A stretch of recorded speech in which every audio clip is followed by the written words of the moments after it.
Hei, sveiciens visiem! Te Regīna, un šis ir kārtējais sarunas ar eņģeļiem raidījums. Pagājušas ir pāris nedēļas. Atkal vienmēr mēģinu un saku, ka šie raidījumi atsāksies regulāri, un tā arī vēl tas nav izdevies, tomēr nav izdevies piepildīt šo ideju un šo solījumu. Es domāju, ka es vairs neko nesolīšu. Vienkārši radīšu šos video un ceru, ka man radīsies šī iedvesma radīt šos video atkal tā regulāri.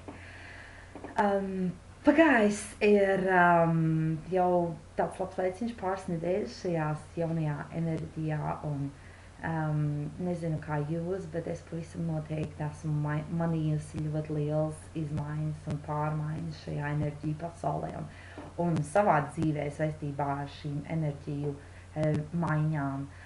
Mēs esam iegājuši tagad tajā laika posmā, sākot no 20.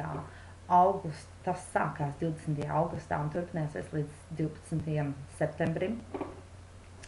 Pat nezinu, kas tas latviski ir, bet ko zinu ir, ka planētas stāvoklis ir tāds, kas mums pat liek, mums piespiež to darīt. Atskatīties uz tiem projektiem un darbiem, un situāciju un piedzīvojumiem, kurus mēs esam piedzīvojuši, un uz to, ko mēs vēlamies piedzīvot un ko radīt, gan personīgajā dzīvē, gan profesionālajā dzīvē, jebkurā situācijā dzīvē. Atskatīties nekādus tādus straujus pagriezienus darbus neveikt. Pat tā doma ir tāda, ka labi būtu, ja mēs pat nedotos uz priekšu dzīvē. Tādus lielus lēmumus neveiktu, svarīgus lēmumus neveiktu šajā laika posmā, bet tiešām ļaut sev izvērtēt šo bijušo un turpmāko un atcerēties, pievērst uzmanību tam, kā tad piedomāt pie tā, kādi tad notikumi mūsu dzīvē ir bijuši, kas mums ir tā veiksmīgi izdevušies, kad mēs esam kaut ko vēlējušies un tas ir piepildījies, vai nu tieši tā, kā mēs to esam vēlējušies, vai pat vēl labāk. Atcerēties, kādas tās mūsu sajūtas bija, ko mēs piedzīvojām, un izvērtēt to, ko mēs vēlamies savā dzīvē vēl piedzīvot, un paskatīties un piedomāt pie tā, kā mēs šo piedzīvoto vai šīs emocijas, kuras mums pagātnē palīdzēja veiksmīgi piepildīt to, ko mēs vēlamies, kā mēs šīs emocijas varētu,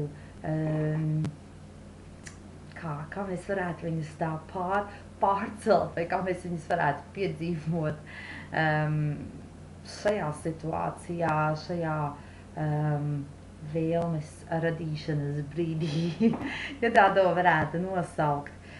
Kā mēs varētu šīs pagātnes emocijas, pagātnē piedzīvotās emocijas, veiksmīgās emocijas pielietot šajā situācijā, kur mēs vēlamies, lai tā notiktu nākotnē. Es esmu pēdējā laikā diezgan daudz piedomājis, īpaši šajās pēdējās 2 nedēļās. Esmu ļoti daudz piedomājis pie tā, kā tad viss dzīvē notiek un kāpēc viss notiek tieši tā, kā tas notiek. Un tieši manā dzīvē, un tieši kā tad ir, kas tad palīdzējis ir man nonākt tur, kur es esmu, un vai es tiešām esmu tur, kur es vēlos.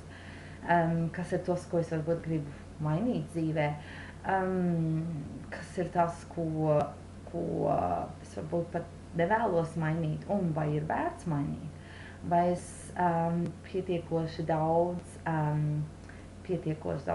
vai es saredzu to jauko un labo, kas manā dzīvē ir, vai es esmu par to pateicīga, vai es to pieņemu tādu kā pašu par sevi saprotamu, un neizsaku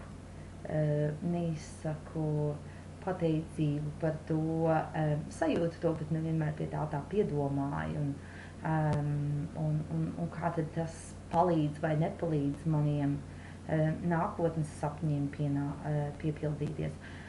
Un šis patiešām ir tāds labs laiks, lai to visu tā izvērtētu, kas mūsu dzīvē notiek un kur mēs vēlamies doties, kur mēs dodamies ar šo notiekošo savā dzīvē, ar savu darbību, ar saviem darbiem dzīvē, kur mēs dodamies, kas ir tas galamērķis.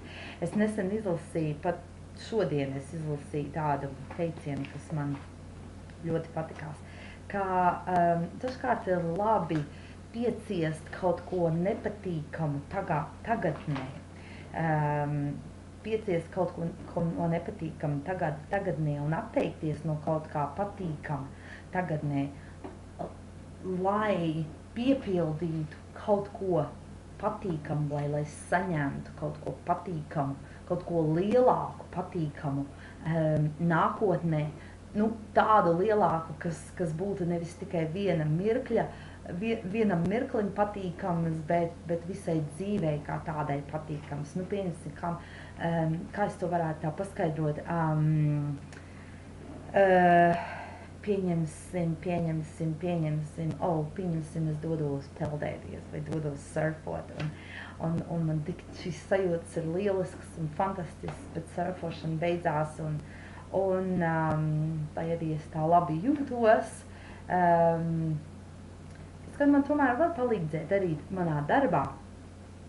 Tāpat laikā, ja es nedotos surfot, bet varbūt dodos uz kādu tikšanos, kas ir saistīta ar, nezinu, ar kaut ko tādu, varbūt ar biznesu saistīt, vai, piemēram, es pašlaik gatavojos uzsākt savas televīzijas raidījumus, bet tik daudz visādi to priekšdarbu ir nepieciešams veikt.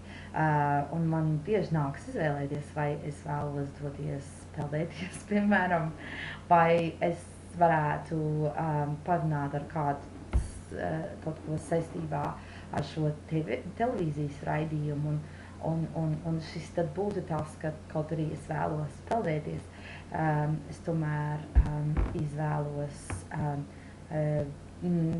piedomāt un padarboties šī televīzijas raidījuma sakarā, jo es zinu, ka tad, kad šis raidījums sāksies, tad man būs, ja es būšu visus nepieciešamos priekšdarbus veikusi, tad šis raidījums būs daudz vienkāršāk šo raidījumu radīt, un visus tos tehniskos darbus, organizatoriskos darbus, tie būs jau tādi nokārtoti tik daudz, kad nebūs pie tā vairs tik ļoti jāpiestrādā, un viss saistībā ar šo televīzijas raidījumu būs daudz vienkāršāk.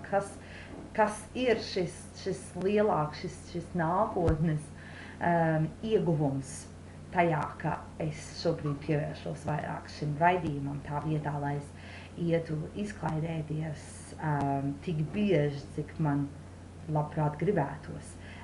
Es ceru, ka es to tā saprotami izstāstīju.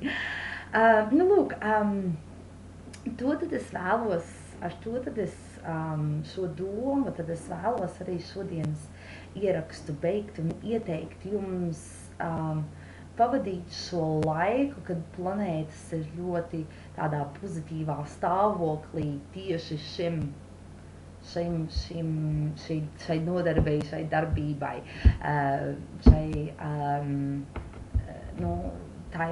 ka mēs atskatāmies uz to, ko mēs esam paveikuši un izvērtējam to, ko mēs vēlamies veikt nākotnē.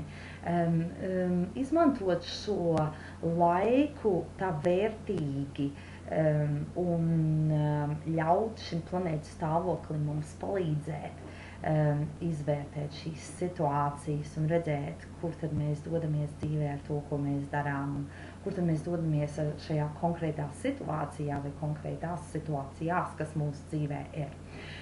Ar to arī šodien beigšu, tiksimies atkal nākošajā reizē. Tā visiem!